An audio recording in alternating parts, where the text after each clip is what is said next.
2 Samuel chapter 19. Joab was told, "The king is weeping and mourning for Absalom." And for the whole army, the victory that day was turned into mourning, because on that day the troops heard it said, "The king is grieving for his son." The men stole into the city that day, as men steal in who are ashamed when they flee from battle. The king covered his face and cried out, "Oh, my son, Absalom! Oh, Absalom, my son, my son!" Then Joab went into the house to the king and said, "Today you have humiliated all your men who have just saved your life and the lives of your sons and daughters and the lives of your wives and concubines. You love those who hate you and hate those who love you. You have made it clear today that the commanders and their men mean nothing to you. I see that you would be pleased if Absalom were alive today and all of us were dead. Now go out and encourage your men. I swear by the Lord that if you don't go out, not a man will be left with you by nightfall. This will be worse for you than all the calamities that have come on you from your youth till now." So the king got up and took his seat in the gateway. When the men were told the king is sitting in the gateway, they all came before him. Meanwhile, the Israelites had fled to their homes. Throughout the tribes of Israel, all the people were arguing among themselves, saying, "The king delivered us from the hand of our enemies. He is the one who rescued us from the hand of the Philistines.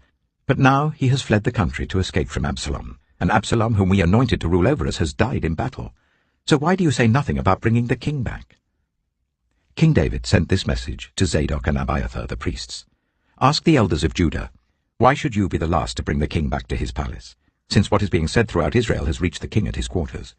You are my relatives, my own flesh and blood. So why should you be the last to bring back the king? And say to Amasa, are you not my own flesh and blood? May God deal with me, be it ever so severely, if you are not the commander of my army for life, in place of Joab." He won over the hearts of the men of Judah, so that they were all of one mind.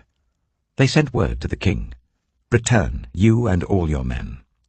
Then the king returned and went as far as the Jordan. Now the men of Judah had come to Gilgal, to go out and meet the king and bring him across the Jordan. Shimei, son of Gera, the Benjamite from Bahurim, hurried down with the men of Judah to meet King David. With him were 1,000 Benjaminites, along with Ziba, the steward of Saul's household, and his 15 sons and 20 servants. They rushed to the Jordan where the king was. They crossed at the ford to take the king's household over, and to do whatever he wished.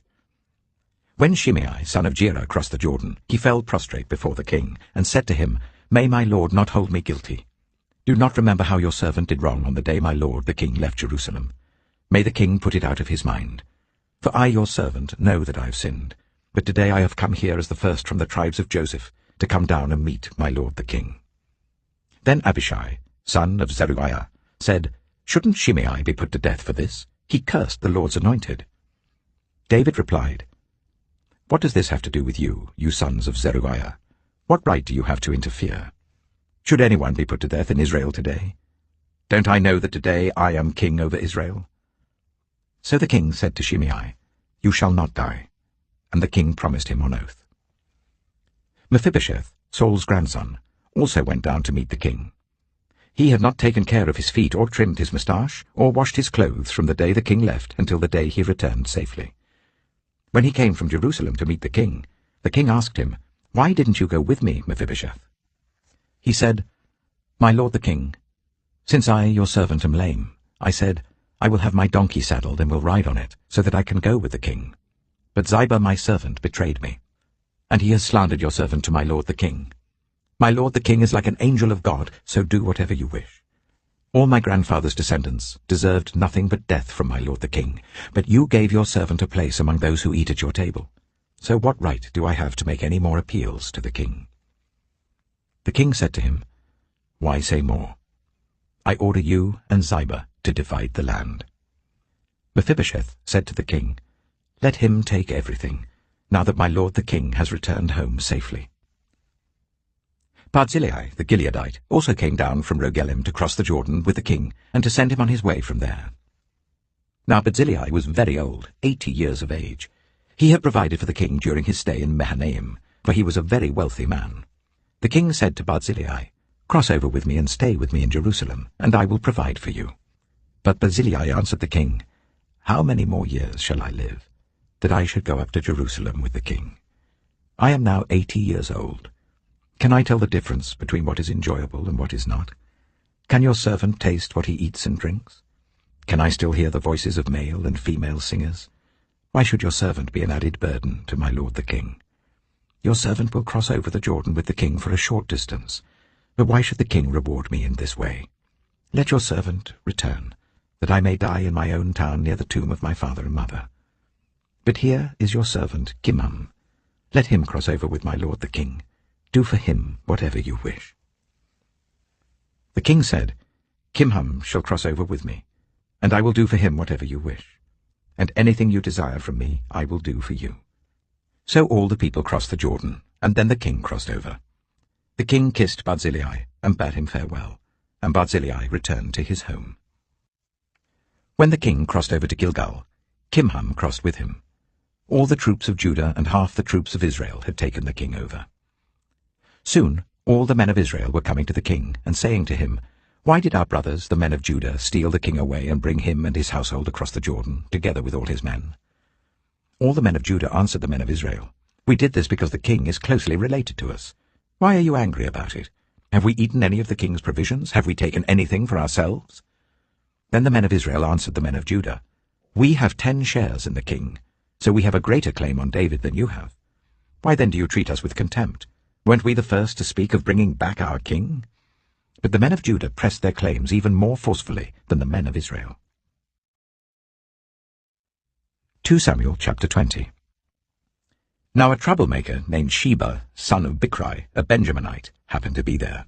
He sounded the trumpet and shouted, We have no share in David, no part in Jesse's son. Every man to his tent, Israel.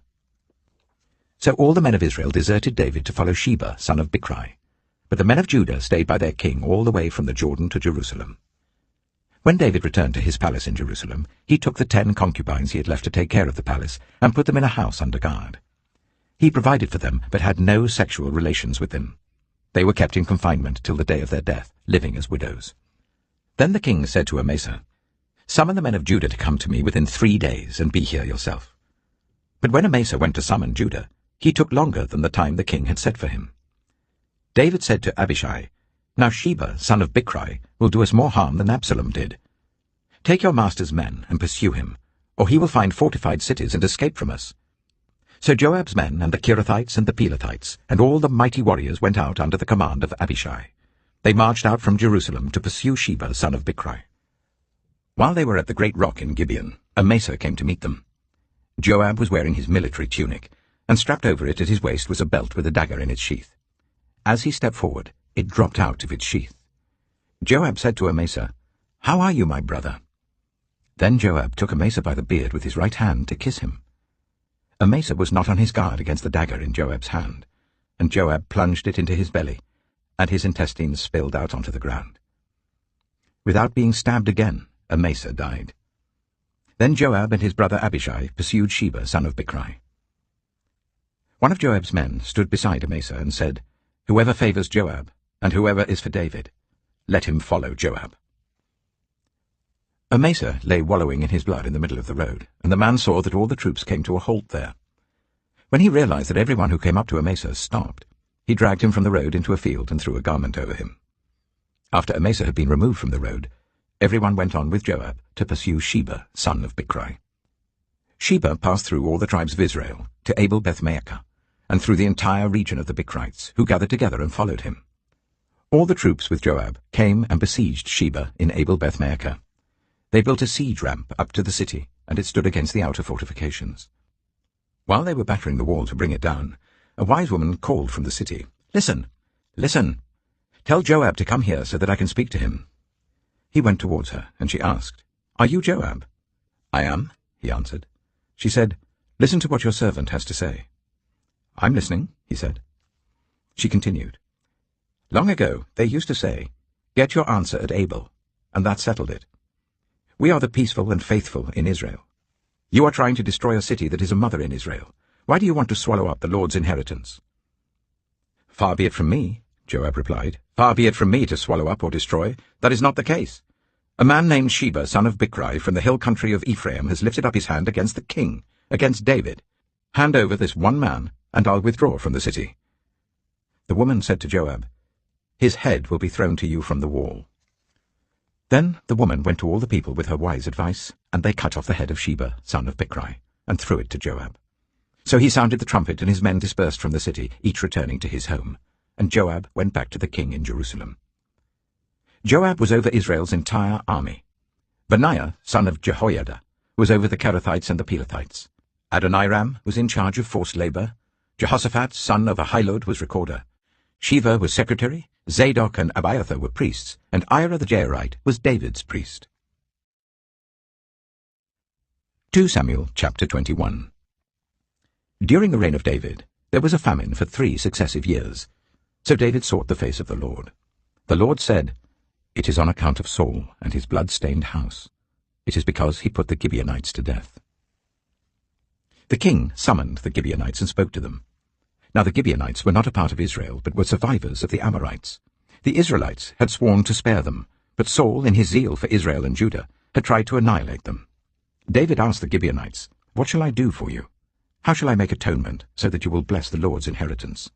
The Gibeonites answered him, "We have no right to demand silver or gold from Saul or his family, nor do we have the right to put anyone in Israel to death." "What do you want me to do for you?" David asked. They answered the king, "As for the man who destroyed us, and plotted against us, so that we have been decimated and have no place anywhere in Israel, let 7 of his male descendants be given to us to be killed, and their bodies exposed before the Lord at Gibeah of Saul, the Lord's chosen one." So the king said, "I will give them to you." The king spared Mephibosheth, son of Jonathan, the son of Saul, because of the oath before the Lord between David and Jonathan, son of Saul. But the king took Armoni and Mephibosheth, the 2 sons of Aiah's daughter Rizpah, whom she had borne to Saul, together with the 5 sons of Saul's daughter Merab, whom she had borne to Adriel, son of Barzillai, the Maholathite. He handed them over to the Gibeonites, who killed them and exposed their bodies on a hill before the Lord. All 7 of them fell together. They were put to death during the first days of harvest, just as the barley harvest was beginning. Rizpah, daughter of Aiah, took sackcloth and spread it out for herself on a rock. From the beginning of the harvest till the rain poured down from the heavens on the bodies, she did not let the birds touch them by day or the wild animals by night. When David was told what Aiah's daughter Rizpah, Saul's concubine, had done, he went and took the bones of Saul and his son Jonathan from the citizens of Jabesh-Gilead. They had stolen their bodies from the public square at Bethshan, where the Philistines had hung them after they struck Saul down on Gilboa.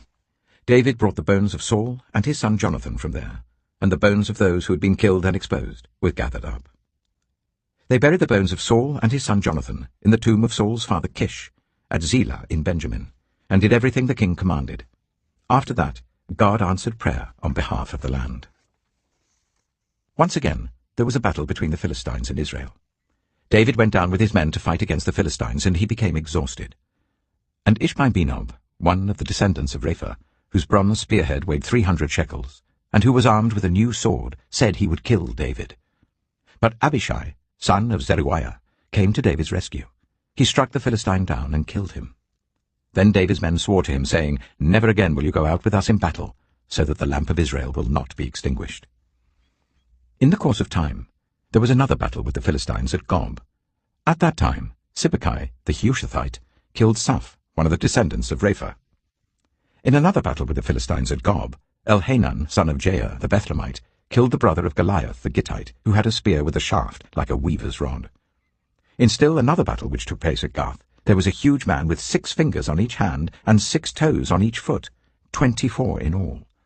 He also was descended from Rapha. When he taunted Israel, Jonathan, son of Shimeah, David's brother, killed him. There were 4 descendants of Rapha in Gath, and they fell at the hands of David and his men. Psalm 92.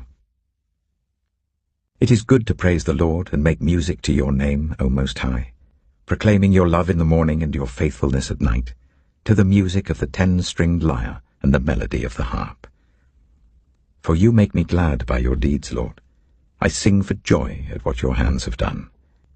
How great are your works, Lord, how profound your thoughts. Senseless people do not know, fools do not understand, that though the wicked spring up like grass, and all evildoers flourish, they will be destroyed forever. But you, Lord, are forever exalted. For surely your enemies, Lord, surely your enemies will perish. All evildoers will be scattered. You have exalted my horn like that of a wild ox. Fine oils have been poured on me. My eyes have seen the defeat of my adversaries. My ears have heard the rout of my wicked foes. The righteous will flourish like a palm tree. They will grow like a cedar of Lebanon. Planted in the house of the Lord, they will flourish in the courts of our God. They will still bear fruit in old age. They will stay fresh and green, proclaiming, "The Lord is upright. He is my rock, and there is no wickedness in him."